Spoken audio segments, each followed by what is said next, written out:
ho fanatsarana ny fomba fiasa mba azahoana vokatra azo refesina sy mivaingana ary misy fiatraiky amin'ny mivantana ho an'ny firenena dia nisy ny fivoriana ho fanatanterahana ny contrat programme dia ho anivon'ny ministera ny fambolena ny fiompiana ary ny jona no tanterahana tao amin'ny CNEAGR nanisana ny fahatelon'ny volana marsy 2024 nandraisan'ireo tale eo anivon'ny ministera foibe ny tale paritra eo anivon'ny ministera ireo fandaranasy sy tetikasa ambany fiain'ny ministera ny fambolena sy ny fiompiana ary ny jona mitondra fanazavana ny votoatin'ny fivoriana Ramatoa Ramarson Lova talen'ny kabinetra ny ministera ny fambolena ny fiompiana ary ny jona ny solotena an'Andriamatoa ministra. Ny anton'ity fivorian'ity aloha zany dia ny fampitoviana ny fomba fiasa eo anivon'ireo faritra zany hoe eo amin'ireo direction régionale manerana ny nosy zava-dehibe zany satria raha ny eto amin'ny foibe ihany no manomana fikarakarana ny fanatanterahana ny contrat programme dia tsy vita amin'izao le izy fa ireo any amin'ny faritra indrindrindrindra tsinona izay tiana iantefany izay fampandrosoana tetarina izay zany no ilaina mihitsy hoe maharaka sy manaraka an'izay fomba fiasa mitovy izay fomba fijery mitovy ary koa fandrindrana amin'ny ankapobeny zany ilaina hoe mitovy daholo ny lalana izorana fanatanterahana le contrat programme eo ihany koa ny hoe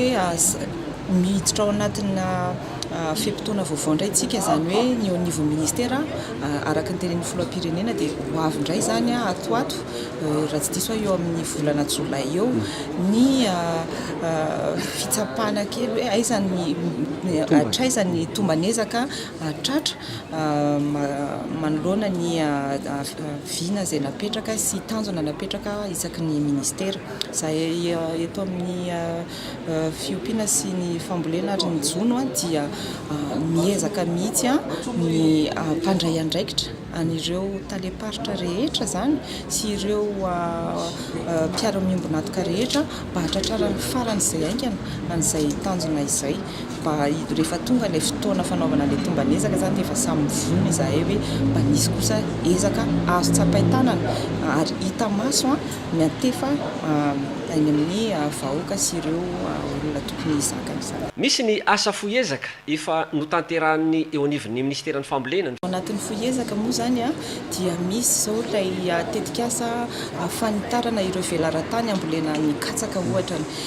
misy ny amin'ny Port Berger ohatra zany zao dia velaran-tany eo amin'ny 100 hektara eo no nanomboana n'izay hetsika fambolena katsaka izay fampitomboana ny velaran-tany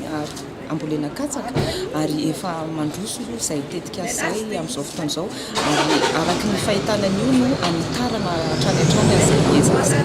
Hatreto mpitondra indray mionona fotsiny amin'ny famokarana fa tsy mieritreritra tsena aiza hoaiza ny fifandraisan'izy ireo famokarana sy ny tsena. Ya, misy mila fataritsika angamba dia mizara roa samihafa ny hoe famokarana ahafitana an'ilay atratrarana an'ilay fahavitatena ara-tsakafo ary misy etsy ankilany ny famokarana atao ho an'ny fanondranana ny ivelany zavatra roa samihafa ireo ary nefany ny mazava ho azy hoe raha tonga amin'ilay tanjona